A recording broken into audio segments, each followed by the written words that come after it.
தைப்பூசத்தை முன்னிட்டு காலை முதலே கோவை மருதமலை கோவிலுக்கு ஆயிரக்கணக்கான பக்தர்கள் வருகை தந்துள்ளனர். விவரங்களுடன் செய்தியாளர் சுரேஷ் இணைந்திருக்கிறார். சுரேஷ், விவரங்களை பதிவு செய்யலாம். தைப்பூசத்தை முன்னிட்டு கோவை மருதமலை கோவிலில் ஆயிரக்கணக்கான பக்தர்கள் தூங்கி சாமி தரிசனம் செய்து வருகின்றனர். 7ஆம் படை வீடு என்ற பக்தர்களால் அழைக்கப்படும் மருதமலை கோவிலில் இன்று தைப்பூச திருவிழாவை முன்னிட்டு ஆயிரக்கணக்கான பக்தர்கள் அதிகாலை முதலே வரத் தொடங்கியுள்ளனர். மருதமலை சாலையில் பக்தர்கள் பால்குடம் சாவடி எடுத்து வருவதால் இடையூறு ஏற்படாமல் இருக்க 4 சக்கர வாகனம் மற்றும் 2 சக்கர வாகனங்கள் இயக்க போலீசார் அனுமதி மறுத்துள்ளனர். மலையேற்றத்தில் ஈடுபடும் பக்தர்களுக்கு தற்காலிக மருத்துவ முகாம் அமைக்கப்பட்டுள்ளது.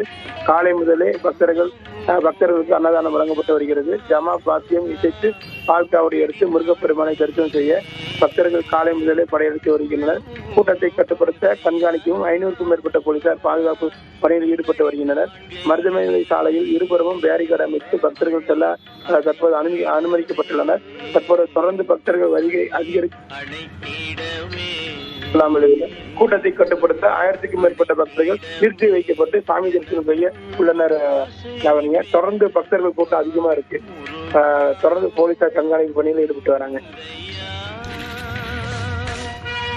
விவரங்களுக்கு நன்றி சுரேஷ்.